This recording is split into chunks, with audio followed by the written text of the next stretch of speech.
Okay, the conference was quite a good venue to release 12 of these new module.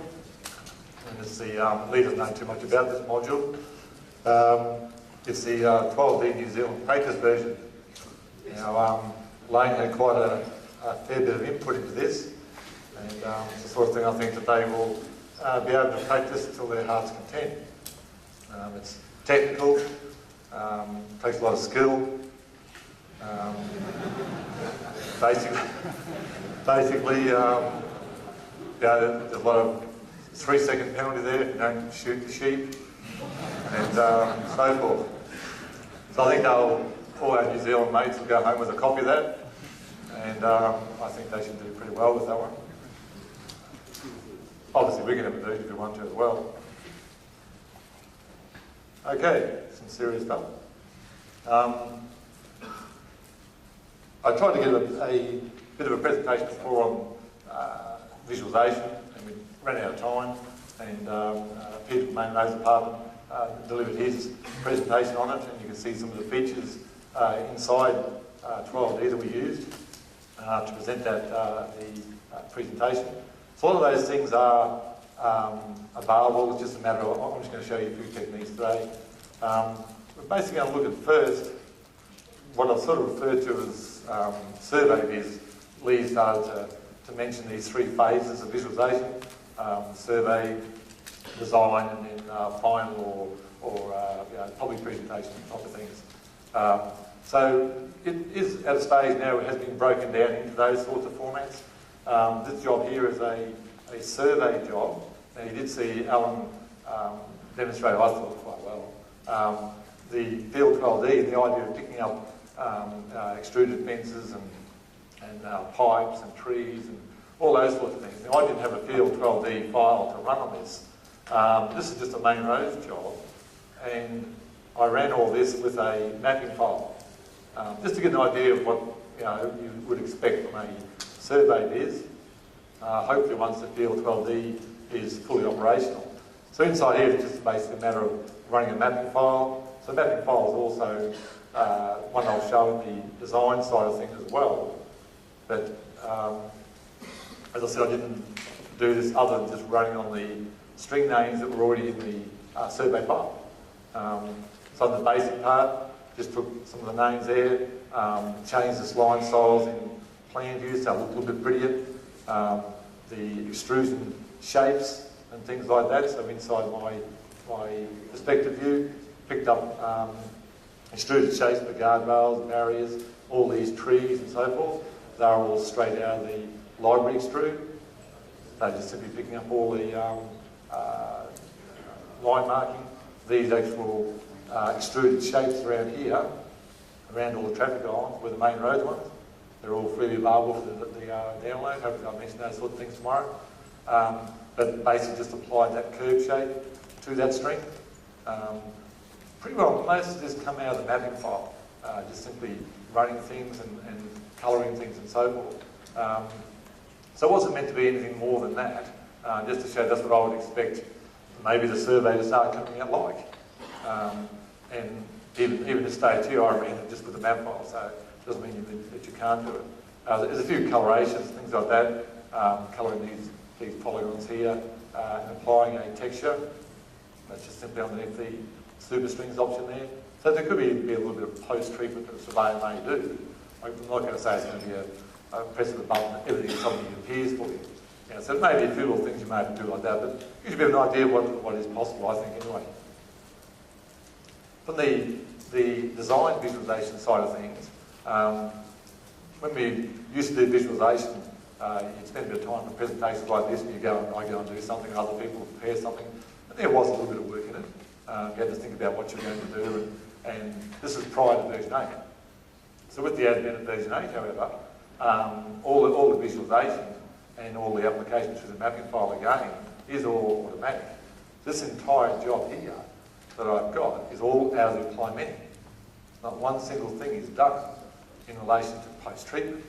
So every single road is basically under here, under my simple apply menu function.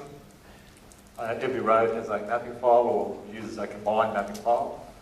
And again, inside the mapping file, it just looks at the library extrudes, okay, applies all the barriers to the string names that you've got, all the line marking, all those extrusions again, with your own decisional templates where you may be creating strings in barriers in fill and guardrails in other places and so forth, all done by the normal process you're going through. So this entire job, including the triangulation and the application of all the visualization, is part of the apply menu. So you really get to the stage now where you think, well, you know, why wouldn't I? There's no reason not to run it. And it's much better to be able to see something like this, you know, something like that in your job, which is just a normal wireframe, and then being able to sort of see the shaded event and all the actual extrusions. So this job is a fairly complicated one. Right, we're looking at overpasses, off-ramps, on-ramps and so forth. So it's fairly full on. But there was no attempt on my part to do anything other than when I got to a bridge was to basically just stop the battle lines where they were supposed to stop. I never had any intentions of doing the bridge, no intentions of producing any columns or buttons or anything like that. That wasn't the idea of the presentation. So this is all straight out of the apply menu. So you're getting, including the placement of the trees, they're available in the apply menu as well through the polygons. And you're able to get that sort of level in the design stage. So I think there would be too many times you wouldn't bother doing it. Even this job here, I've turned around and I haven't got the existing surface or anything in there. But if I do add the existing surface in, under here I've got a drape raster on there. So it'll turn around, it's just reading the file at the moment. So it puts the raster in. I've also just thrown some clouds in the background. I wouldn't exactly say they were presentation type things. Throwing the clouds in was pretty easy. And being able to drape the area in a photograph, most people know how to do that. So this job was pretty good because a lot of it was in fill or ramps up in the air like that, so it looked finished. You know, so look, you can see these gaps here. Right? That's where I haven't actually gone through and done all the completion of it. I'm just running it through the actual design stage. So in the areas where it looked good, because I was in fill a lot, I didn't have to do much work at all. Admittedly, where it was in cut, I was a bit of bother. But I just wanted to show you what is available from an actual design point of view, this sort of standard, without too much effort. So the next stage, I suppose, from there is the presentation side of things. On the presentation side of things, that's it. So you're looking at that next step, but you also want to take advantage of the things in 12D that are going to help you get a presentation past the apply menu. So as I said, the previous job was the apply menu. Now we're going to using all the different types of tools. So those tools would also be things like the houses that are in the visualization. Now, I saw some of the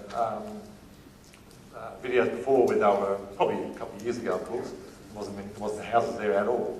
But at least now you've got some standard houses that you can insert into your job like a block. Okay, that's exactly how it works. So if I turn around and I want to put a house in my subdivision layout here, I'll go through this one here, for instance. I just simply pick a point, the centre of the house. I've got a rotation there for the house if it's facing that way, and I go process. If I add that house in, it all comes into a model called 12D house number 7. So the files are all 12DA, Viz 12DA data, house 1, house 2, house 3, house 7. It's pretty easy to see which one's which. I did get some feedback from this when I originally did it, was that the houses were a bit too big. That's probably the way the world goes now. They shove everybody on small blocks. And so what I've done now, I've actually got a scale there. So there's another set of houses that are at 3/4 scale. So they may fit on the blocks of like only 10 or 12 metre frontages rather than 18 to 20 metre frontages. So if I process that one, it'll actually put a little bit, that's number 7 house. So I've called it data small. So it just brings in a smaller house for you as compared to the larger one next door to it. So hopefully they'll fit on smaller blocks. So that's what these things are like. They're just little blocks. In reality, they're made up of extruded walls and billboards. They're made up to try and make one model with all that on it. Okay, no tins, nothing like that. I experimented with tins and it just wasn't worth it. Okay, so it's just one model. You'll find that if you have a superstring that you draw from maybe this picture, this roof, and you do a solid fill on that, when you go to your perspective view, it shows as a solid fill. So nothing's tiled, there's nothing like that. Okay, it was all just a little bit too difficult to manage. So in this case here, all the houses are made up like that. So if I turn off the extrusions on this, you see what the house looks like. Okay, so these are just extruded walls. These are all billboards. So those billboards, and you'll notice that some of these ones are a little bit more extravagant. So they look like this. So they're all the billboards that have been done in, say, most of these in Photoshop. So when you look at the front of the building, it looks like that. So just like a pack of cards, and you just the centre of the billboard is there, and you just place a billboard and make up the house. So those things are available. That's how I did those, and mainly the actual extrusions are pretty straightforward. That's what comprises the house. So you get this sort of thing, like this is definitely presentation visualization. You're way past the time menu stage. If I run that, this one's just running on a drive string that I've drawn, and to get the idea, when you normally drive down a string, you're not looking much further than 80, 100 metres ahead. This one's actually looking 250 metres ahead. So when you get to the string, you're actually driving down here, but you're looking across the street, because you're looking at changes 250 over here. So as you drive down like that, you're always looking across rather than down the stream. So you end up with quite a decent looking drive, okay, and you get a little bit different view rather than the standard drive-through. So that's all the houses on there, so you can see that is definitely at a presentation stage. The extrusions and things like that, all these types of things, that whole framed house there that's not finished is all just some extruded shapes. The walls and things like that were created using the multiple extrusion creator. So I'm going to have a quick look at that. If you haven't looked at the multiple extrusion creator, all those things like the fences and all that sort of stuff that you may have seen up here, they're all created that way. Okay, so all those fences that are available for you. All I suggest with these fences is, extrusions are fairly complicated, some of them, especially ones like this. I've got to get carried away there. And if you stick that on a 150 kilometres of stream, then sure, it's going to slow down. So it's supposed to only be for little house pads and things like that to give you an idea. But the only one that sort of works not too bad is I think it's the timber fence. Anything that's got curves in it definitely will be suspect. But for simple little processes inside a subdivision, it'll work fine for you. So to do those extruded shapes, under your view, visualization, extrusions, there's a menu there to create the multiple extrusions. Now the idea of the multiple extrusion is not an easy thing to get past. So I've split it up into a tutorial and a create option. So under the tutorial one, it will automatically create views for you. Okay, so this is simply just a tube. So it's not going to create anything for you other than a visual type thing, and for you to be able to understand how this works. So it has a picture of what it's going to produce for you. So these are all shapes that you can build up, obviously different than this, that are applied down one string. Okay, so it's a multiple extrusion. All these different shapes you can build up, and you can put it on one single superstring, and it will draw what you see in that picture. So the different types of extrusions you're able to have are string extrudes. Okay, the string extrudes are things that run along the string that you pick. Okay, so they can be shapes, offset, they can be elevated, so that's how all these things are. All these things are run parallel to the string that I pick. So the beam, all these types of things. Things that are vertical like that are called interval extrudes. So they're things like posts and that sort of stuff. So they're rotated and placed at every interval down your string.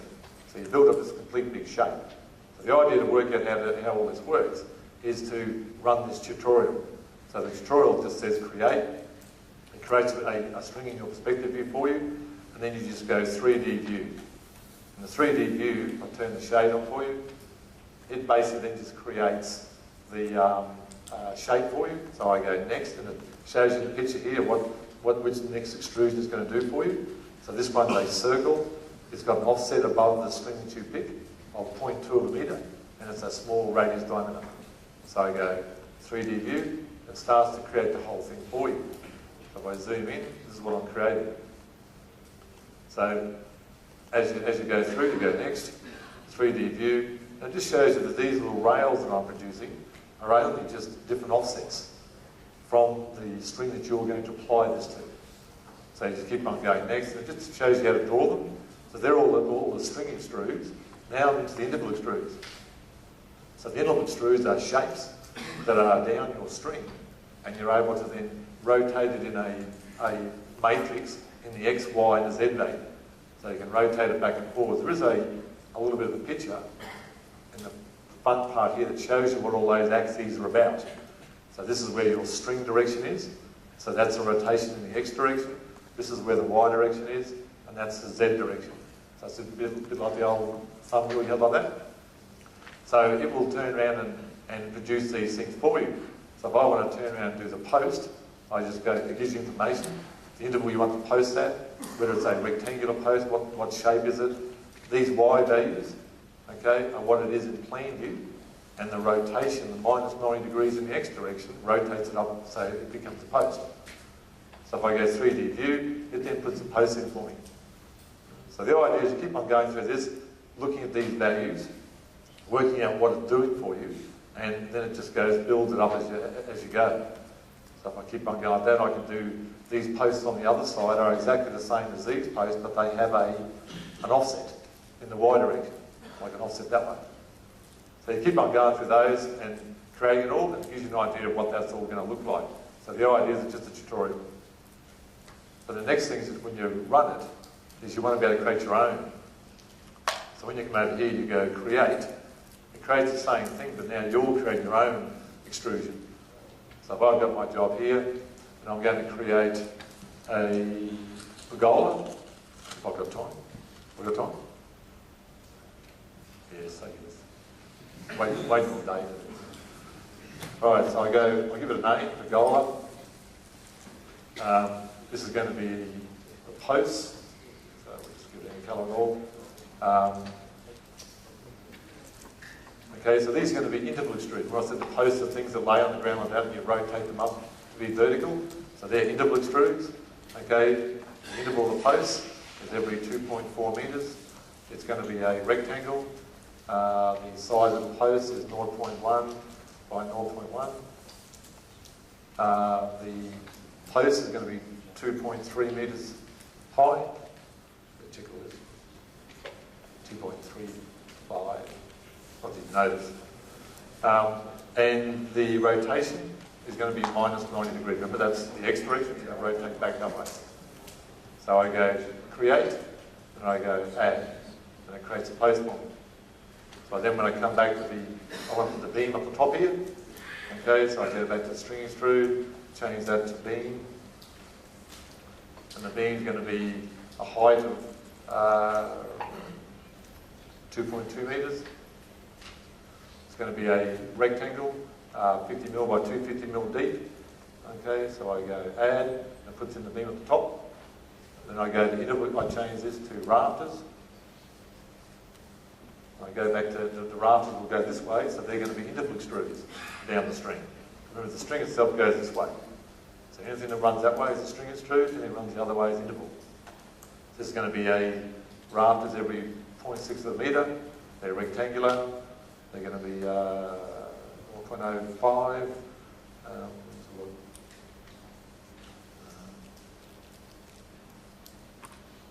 By 0.2. They're going to be laid, say, minus 0.3, and that's the y direction, so they're going to be hanging over here slightly and back that way. And I want them to be in the z direction. Is going to be, say, 2.4. And I go, so these ones are wrong. I had the rotation in there. So I don't want them to rotate. So I put the rotation back to 0. And I go add again. Puts the rafters in for me. I've marked up the scale, but you will work with that. Right, so if I've got something that I don't want in my shape, I can then go back, step through the shapes that I've created, and get to the part that I made a mistake on. And then I can just go remove. And it will then just remove that part of it for me. So I think the offset was supposed to be something a bit different there. But it gives you an idea of what you can do in this sort of thing. All I did there was just at the wrong height. So you get an idea that's the rafter type thing you can produce. So if I look at the a little bit easier type of thing, where I've drawn a few things here, is a railway track. Alice has showed it before, so I might as well do it, so he said I was going to do it. So under here I go create again. So again, if I go and look at the sleepers and things like that down my rail, right, they're going to be interval extrudes. So I type in here a name for my file. And we'll grab a colour for our sleepers. Okay, so we've got our name. Okay, so they're going to be interval extrudes. So again, they're going to be at 0.75 apart. They're going to be rectangular, and then size, going to be say 0.25, 0.1. We're looking at the size of the sleeper, 1 by -1. That's about the string itself, and we go add. That puts the sleepers in for me. So if I add in here, see it all sort of build up a bit. I've got a ballast in there that represents the rail platform. So what you're also able to do, besides having these static type things like rectangles and circles, you can also do string extrudes, and you can pick a user shape. So this allows you to turn around and type in here, you want a left rail. So we just change the colour slightly. So if I go back here now, I've drawn these, and they're fairly complicated looking shape. So any extruded shape you want to draw, I can then go and extrude that down a string. So you simply just go to select, pick the left-hand rail, like that, come back into my view, and I go add. It's a railing. So I go back to the other side. I'm now doing the right rail. Select that one. Again, back into here and go add. So straight away, it's done all this for me and produced a shape that will be extruded down one single string. So it depends on how complicated you want to get with that. It's not an easy thing to tackle up front, and that's what the idea of the tutorial is, to go back and have a look at that thing and see which shape is what values. You can't blow it up, mate. Don't get up here. So that's how the extrusions part runs. So when you look at this sort of job, it comes a stage where I do a lot of the videos and stuff like that as print screen. Okay, so you drive along somewhere, do a print screen, do a short drives, and just I use Movie Maker a lot of times just to create this is part of Windows. So I simply just go to the collections. Here's all my rendered things. I've got a wireframe. I just drop that down here. That's the wireframe complete. I've got a wireframe rendered. So I drop that in here. It's just drag and drop. Wireframe 2. So I drag that down there. So this is what I did before. We wanted to see a sort of change. So we just do render 2. Just do 2 of them. Then you just simply go to the video transition.